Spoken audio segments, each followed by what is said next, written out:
Le 21 novembre 2017, Emmanuel Attias crée l'événement avec sa page Facebook PCJ, Patrimoine, Culture, Judaïsme. Emmanuel Attias est historien et linguiste. Il a parcouru ces dernières années des milliers de kilomètres à travers l'Europe, le Moyen-Orient et l'Afrique du Nord pour retrouver les dernières communautés juives et photographier leur patrimoine. Chers auditeurs, bonjour.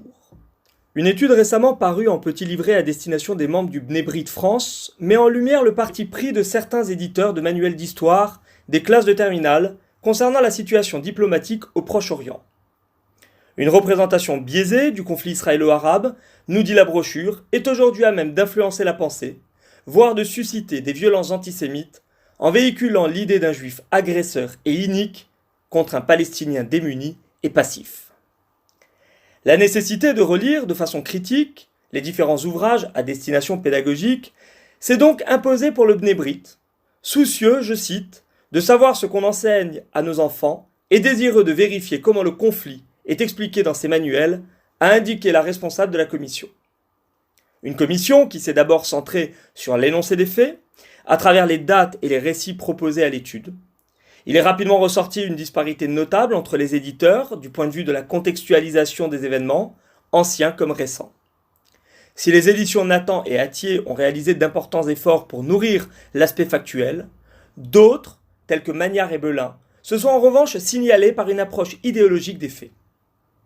En se contentant souvent d'énumérer les ripostes israéliennes sans énoncer les actes qui les avaient suscités côté palestinien, ces éditeurs se sont rendus coupables d'une manipulation, fortuite ou volontaire, mais assurément à même d'alimenter l'antisionisme et de véhiculer avec lui une image potentiellement sanguinaire du juif. Chez Magnard, les erreurs sont si manifestes que l'enseignant honnête se devra d'amender certains propos et d'en expliquer le manque de rigueur scientifique. David Ben-Gourion, fondateur de l'État hébreu moderne, est accusé par le manuel scolaire de n'avoir pas tenu compte du plan de partage de la Palestine proposé par l'ONU en 1947, alors que les nations arabes se sont massées pour envahir le Yishuv dans l'espoir de contraindre les Juifs au départ.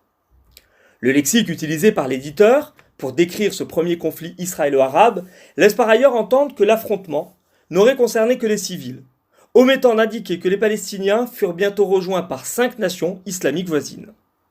Les rédacteurs du manuel n'hésitent pas également à prêter des propos invérifiés au fondateur de l'État hébreu, suggérant qu'il prenait acte de la souffrance imposée aux Palestiniens, mais s'en accommodait au nom de l'idéal sioniste. Cette approche, biaisée et malhonnête, revient ainsi à rejeter la responsabilité de tout ce qui se passe au Proche-Orient sur Israël. Et comme pour enfoncer le clou, Magnard poursuit en affirmant que la création de l'État hébreu a été imposée par la force des armes, comme pour souligner l'illégitimité des Juifs sur cette terre, acquise en infraction au droit international et par la tyrannie. Le conflit serait, à en croire l'éditeur Magnard, non seulement né de l'irrespect des Juifs pour les accords passés, mais de surcroît alimenté par l'armée israélienne qui a depuis mené de nombreuses guerres contre ses voisins.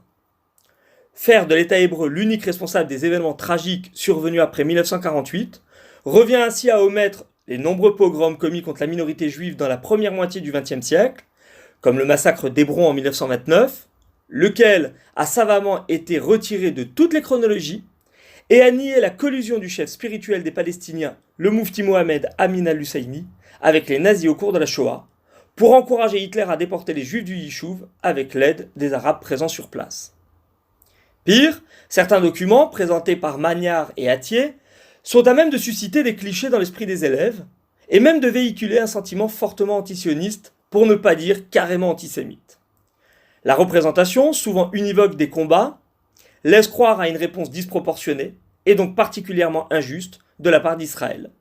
Un État que l'on pourrait croire animé de sentiments racistes au regard de certaines affirmations. L'éditeur Belin parle de conflits interconfessionnels, ce qui laisse à penser que la violence exercée par les Israéliens sur les Palestiniens participerait d'une tentative d'éradication de la présence musulmane en Terre Sainte. Suggérer, même implicitement, que l'État hébreu mène une guerre sur une base ethnique et ou religieuse, est clairement, nous disent les experts, de nature à attiser les tensions intercommunautaires en France et est susceptible alors de menacer, disons-le clairement, la sécurité des Juifs dans ce pays. Les manuels Magnard, Attier et Belin abonde ainsi souvent dans le sens des pro-palestiniens et semble délibérément prendre parti, là où un manuel scolaire se doit en principe, en vertu de toute éthique scolaire, être informatif et appeler les élèves à réfléchir par eux-mêmes en confrontant sources et documents d'historiens. Or, en citant les propos du très controversé Shlomo Sand, un auteur accusé de révisionnisme historique par de nombreux spécialistes, les rédacteurs des manuels incriminés influencent la pensée, voire l'orientent. Les termes ségrégation, arabes, citoyens de seconde zone, apartheid, ou encore l'expression « les juifs, cette ethnie imaginaire » induisent nécessairement dans l'esprit du lecteur l'idée que les Israélites n'ont aucune légitimité à revendiquer cette terre, ou même à s'y installer, et que seule l'injustice leur permet aujourd'hui de s'y maintenir. De façon générale, on l'aura compris, les chronologies des différents ouvrages sont ou bien imprécises ou bien lacunaires, nombre de documents sont orientés, et certains termes, plus appropriés dans un cadre idéologique que scolaire, sont employés, avec le risque de déformer les faits, d'influencer les lycéens, et de susciter un esprit de haine, pour ne pas dire de vengeance, à l'endroit des Juifs de France. Pour retrouver cette chronique, je vous invite à visiter ma chaîne YouTube, Emmanuel Attias, ou encore à vous rendre sur ma page Facebook Patrimoine et Culture du Judaïsme. Nous nous retrouverons vendredi prochain pour un nouveau thème. D'ici là, excellente semaine à tous.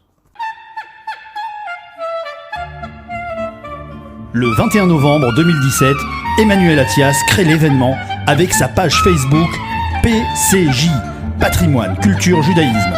Emmanuel Attias est historien et linguiste. Il a parcouru ces dernières années des milliers de kilomètres à travers l'Europe, le Moyen-Orient et l'Afrique du Nord pour retrouver les dernières communautés juives et photographier leur patrimoine.